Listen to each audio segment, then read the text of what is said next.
विधान और मम्मी वास्तविकता के दौर से बाहर कदम रखते ही एक तेज सफ़ेद रोशनी फटती है और दोनों धड़ाम से अपने घर के बगीचे में गिरते हैं।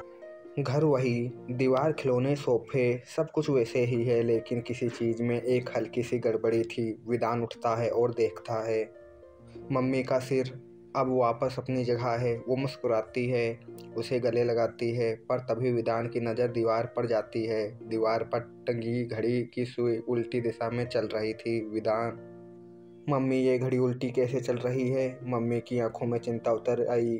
मम्मी, शायद जादुई दुनिया का असर अभी भी पूरी तरह गायब नहीं हुआ है।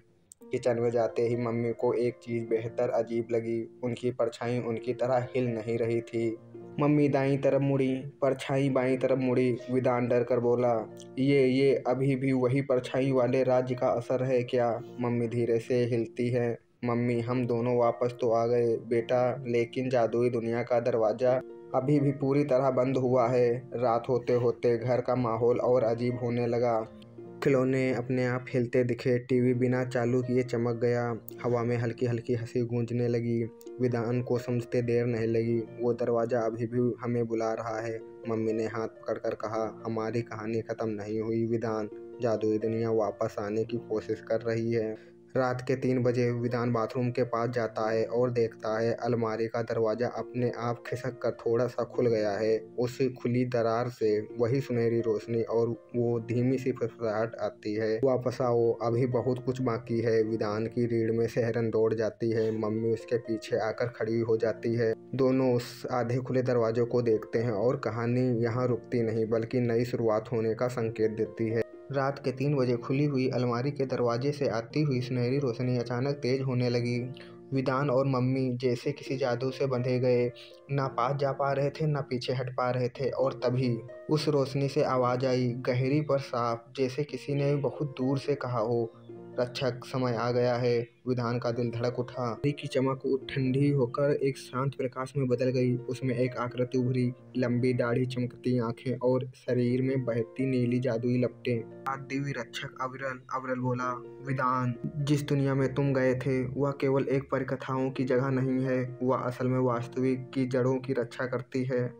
अगर वह दुनिया टूटती है, तुम्हारी यह दुनिया भी टूट जाएगी। विधान की आंखें फैल गईं। तो मैं वहाँ गलती से नहीं पहुँचा था? अविरल मुस्कुराया। नहीं बच्चे, तुम्हें चुना गया था। जादू ने तुम्हें वह गुण देखा जो कई रक्षक भी नहीं पा सके। अविरल ने अपना हाथ आगे किया। उनकी हथेली पर एक छोटा चमकता गोला तैरने लगा। उस गोले के भीतर छोटे छोटे चिन्ह बनते बिगड़ते हुए दिख रहे थे। अविरल बोला, यह है जादुई दुनिया का दिल। विधान डर गया, मैं इसका क्या करूँ? गंभीर हो गया, इसकी रक्षा करनी है क्योंकि एक अंधेरी शक्ति से चुराने आ चुकी है, और अगर यह नाभि टूट गई तो दोनों दुनिया हमेशा के लिए अंधेरे में डूब जाएगी। विधान के हाथ कांपते हुए आगे बढ़े। गोला उसके हाथ में आते ही उसका पूरा शरीर गर्म रोशनी से जगमगा उठा। उसके मन में एक ही नई आवाज़ गूंजी, सक्रिय। मम्मी घबरा गई। क्या ये सुरक्षित है? अविरल, सुरक्षित नहीं लेकिन आवश्यक है। कमरे की सारी लाइट बंद हो गई। अंधेरा इतना घना मानो हवा भी जम गई। फिर वहाँ कर्कश हंसी गूंजी, तो यही है नया रक्षक? वह था धूम विधाता। वह धीरे धीरे आगे बढ़ा और बोला, सत्य नाभि मेरे हवाले कर दो छोटे रक्षक, या फिर तुम्हारी दुनिया भी धुएं में खो जाएगी। विधान ने पहली बार डर को चीरती हुई अपने हाथ में नाभि को और कसकर पकड़ लिया। उसकी आंखों में चमक आई। नाभि में किसी को नहीं दूंगा। धूम विधाता मुस्कुराया। तो फिर युद्ध शुरू होता है। कमरा कांपने लगा। जैसे ही धूम विधाता ने अपना धुआंधार हाथ बढ़ाया, कमरा काले तूफान जैसा घूमने लगा। विधान डरते हुए पीछे हटने वाला था, पर तभी नाभि से हल्की नीली रोशनी निकलकर उसकी हथेली में फैल गई। अविरल चिल्लाया, विधान, नाभि तुम्हारी रक्षा करेगी, डरो मत। धूम विधाता झटके में उसके सामने आ गया। सत्य नाभि मुझे दे दो। और उसने अपनी धुएं की लहर विधान की ओर उछाली। विधान की आंखें बंद की, उसकी हथेली में फैल गई। अविरल चिल्लाया, विधान, नाभि तुम्हारी रक्षा करेगी, डरो मत। धूम विधाता एक झटके में उसके सामने आ गया। सत्य नाभि मुझे दे दो। और उसने अपने धुएं की लहर विधान की ओर उछाली। विधान ने आंखें बंद की, लेकिन उसी के भीतर एक गर्म जलती हुई शक्ति उठने लगी। उसने हाथ आगे किया और चिल्लाया, रुको। ले ही पल उसके हाथ से चमकदार नीली ढाल निकलकर धूम विधाता का हमला रोक देती है। धूम विधाता दंग रह जाता है। ढाल इतनी जल्दी, विधान खुद भी हैरान था। ये मैंने कैसे किया? सत्य रक्षा ढाल। नाभि और उसके दिल के बीच एक रहस्यमय बंधन जाग चुका था। विधान के शरीर में नीली लपटें भी बहने लगीं। उसके हाथों से बनी ढाल धीरे धीरे बड़ी और मजबूत होती जा रही थी। अविरल बोला, विधान, यह ढाल केवल जादू नहीं, यह तुम्हारे इरादों से चलती है। जितना पवित्र मन उतनी मजबूत ढाल। विधाता गुर्राया, तो चलो इसे तोड़ ही देते हैं। उसने पूरा कमरा धुएं से अंधेरा कर दिया और काले बाउंडर की तरह हमला किया। विधान ने हाथ खींचे, ढाल टूटने लगी और कमरा हिलने लगा। पर तभी मम्मी चिल्लाई, विधान, तुम कर सकते हो, मैं यही हूँ। उनकी आवाज़ सुनते ही विधान की ढाल अचानक गहरी चमकदार नीली बन गई और धूम विधाता को कई बार पीछे धकेल दिया। धड़ाम, धूम विधाता दीवार से टकरा गया। धूम विधाता पीछे हट गया और धुएं में बदल गया। कुछ पल के लिए गायब हो गया। कमरे में शांति छा गई, लेकिन हवा में खतरे की बदबू अभी भी थी। विधान हाँफ रहा था। ये क्या था? मैंने ऐसे कैसे कर लिया? अविरल धीरे से आगे आया। उनकी आंखें भारी और दुखी लग रही थीं। विधान, अब वक्त आ गया है कि तुम्हें सच्चाई बताई जाए। विधान और मम्मी दोनों ध्यान से उनकी ओर देखने लगे। अविरल ने कहा, तुम सिर्फ एक रक्षक नहीं हो, तुम उसी वंश के आखिरी उत्तराधिकारी हो जिसने कभी धूम विधाता को कैद किया था। विधान दंग। मम्मी का चेहरा सूख गया। अविरल ने जारी रखा, जादुई दुनिया के महान रक्षकों में से एक थे और तुम धूम विधाता को हराने वाला आखिरी इंसान भी। विधान के हाथ में नाभि लगभग गिर गई। कमरा एकदम शांत हो गया। के मुंह से यह सुनकर कि विधान के पिता जादुई दुनिया के महान रक्षक थे, कमरा जैसे ठहर गया। विधान की सांसें रुक सी गईं। मम्मी की आंखों में चिंता और डर दोनों थे। विधान धीमी आवाज में बोला, मेरे पापा वे रक्षक थे, लेकिन उन्होंने मुझे कभी नहीं बताया। अविरल ने गहरा सांस ली। अविरल धीरे से बोला, शुरू करते हैं। तुम्हारे पापा का नाम था रक्षक अर्जुन, जादू, साहस और सत्य के सबसे बड़े योद्धा। विधान की आंखें चमक उठी, लेकिन पापा तो कई साल पहले। अविरल ने सिर झुका लिया। विधान, तुम्हारे पापा मरे नहीं थे, उन्हें जादुई दुनिया ने कैद कर लिया था। विधान जोर से हिल गया। क्या? क्यों? अविरल बोले, उन्होंने धूम विधाता को हराने के लिए अपनी शक्ति पूरी तरह इस्तेमाल की, पर उस लड़ाई में उन्हें जादू की सबसे गहरी कैद में बंद कर दिया गया, जहां से लौटना लगभग असंभव होता है। मम्मी की आंखें भर आईं। विधान के गले में आवाज अटक गई, तो क्या पापा अभी भी जिंदा हैं? अविरल, हाँ विधान, और धूम विधाता इसीलिए वापस आया है क्योंकि उसे पता है कि उसका असली दुश्मन का बेटा अब रक्षक बन गया है। अचानक कमरा अंधेरा हो गया। लाइटें झपकने लगीं, दीवारें कांपने लगी। आवाज गूंजी, अच्छी कहानी सुना रहे हो अविरल? हर कोने में काला धुआं उठने लगा। अब उस धुएं से मिलकर बनाई एक विशाल आकृति, पहले से दुगनी बड़ी, पहले से ज्यादा लाल आंखें, और उसके पीछे घूमते थे कई छोटे छोटे धुआं राक्षस। इस बार पूरी सेना के साथ। विधान की ढाल चमक उठी, पर धूम विधाता ने एक उंगली उठाकर कहा, रुको, पहले उसे उसका असली रूप दिखा दो। धुआं तेजी से घूमने लगा और एक भयानक तलवार की आकृति बनी, जिस पर विधान के पिता का नाम उभर आया, अर्जुन, अंतिम सत्य योद्धा। विधान स्तब्ध। ये पापा की तलवार है। धूम विधाता हंसा, और तुम कभी नहीं देख पाओगे कि उसे चलाना कैसे लगता है। विधान की मुट्ठियां कस गईं, उसके भीतर कोई ज्वाला उठने लगी। अविरल चिल्लाया, विधान, याद रखो, तुम सिर्फ रक्षक नहीं हो, अर्जुन वंश के उत्तराधिकारी हो।